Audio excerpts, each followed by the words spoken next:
ఆరోగ్యాన్ని ఎలా ఉందని వారు తొందరగా రికవరీ కావాలని చెప్పి కేసీఆర్ గారి ఆదేశాల మేరకు ఈరోజు వారి కుటుంబ సభ్యుల్ని పరామర్శించడం జరిగింది. డాక్టర్లతో కూడా మాట్లాడాం. ఆ దేవుడి దయ సంతోషం. అబ్బాయి ఇప్పుడిప్పుడు కొంత కళ్ళు తెరుస్తూ ఉన్నాడు, కొంత కాళ్ళు చేతులు కూడా ఆడిస్తూ ఉన్నాడు. తన నొప్పిని కూడా ఏడుపు రూపంలో తన నొప్పిని కూడా కొంత చెప్పగలుగుతున్నాడంటే it is a good symptom. Recovery అవుతున్నాడని అనిపిస్తూ ఉంది.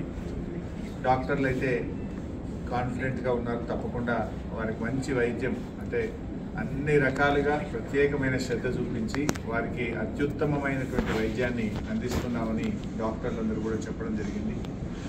మరి కిమ్స్ చైర్మన్ గారు భాస్కర్ రావు గారు కూడా ప్రత్యేకమైన దృష్టి పెట్టి ఆ అబ్బాయిని మళ్ళీ పూర్తి స్థాయిలో నయం చేసి బయటకు వచ్చే విధంగా ప్రత్యేకమైన శ్రద్ధ పెడుతున్నామని చెప్పి డాక్టర్ భాస్కర్ రావు గారు, అదేవిధంగా అబ్బాయికి వైద్యం అందిస్తున్నటువంటి నిపుణులైన డాక్టర్లందరూ కూడా చెప్పడం జరిగింది. మేము కూడా బీఆర్ఎస్ పార్టీ తరఫున ఆ భగవంతుడు అబ్బాయిని ఆశీర్వదించాలి.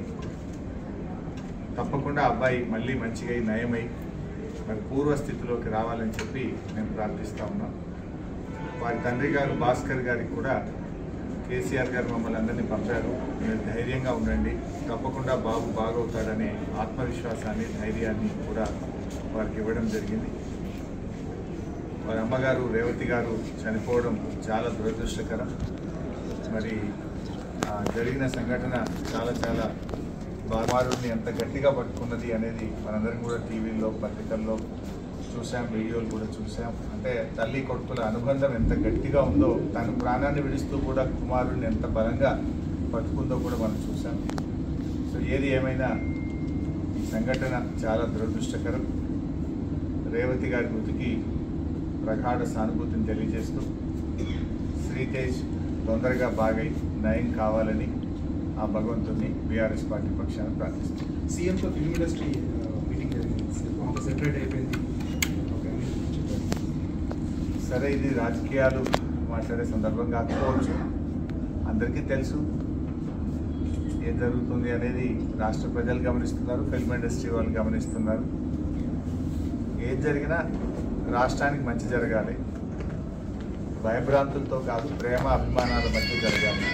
ఏదైనా రాష్ట్రం మంచి కోసం ఆలోచించాలి. అందరూ బలవంతంగానో భయభ్రాంతుల మధ్య కాకుండా ప్రేమ అభిమానాలతో మంచితనంతో మంచి జరగాలని కోరుకుంటాం. సరే, ఇప్పుడు ఎందుకంటే మేము వచ్చింది ఆసుపత్రి, ఇక్కడ మేము రాజకీయాలు మాట్లాడడం మాకు అంత కనిస్తారు సరైన సందర్భం కాదు. We only pray the god Sritej బాగా కావాలి, తొందరగా బయటకు రావాలని ప్రార్థిస్తాం.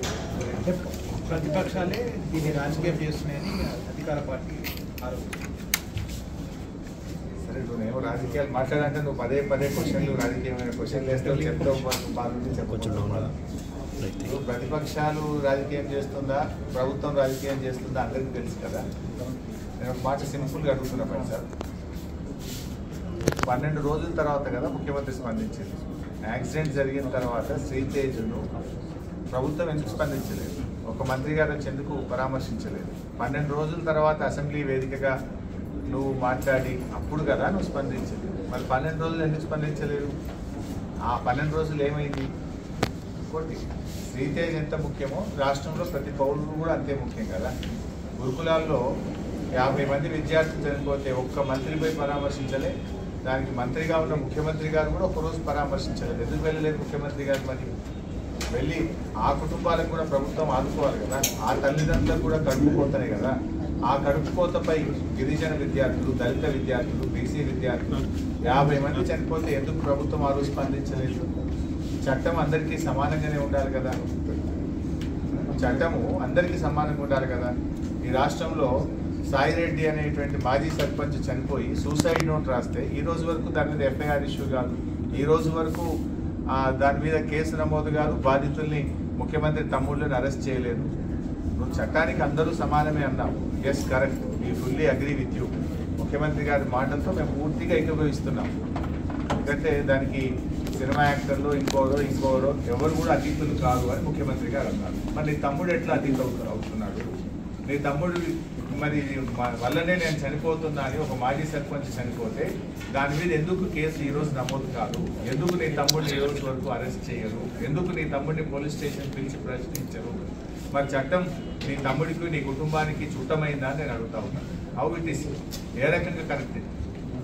ఇంకా చెప్పాలంటే చాలా విషయాలనే మేము మళ్ళీ మాట్లాడతాం, కానీ ఈ సందర్భం కాదు, హాస్పిటల్ దయచేసి మీరు కూడా అర్థం చేసుకోండి.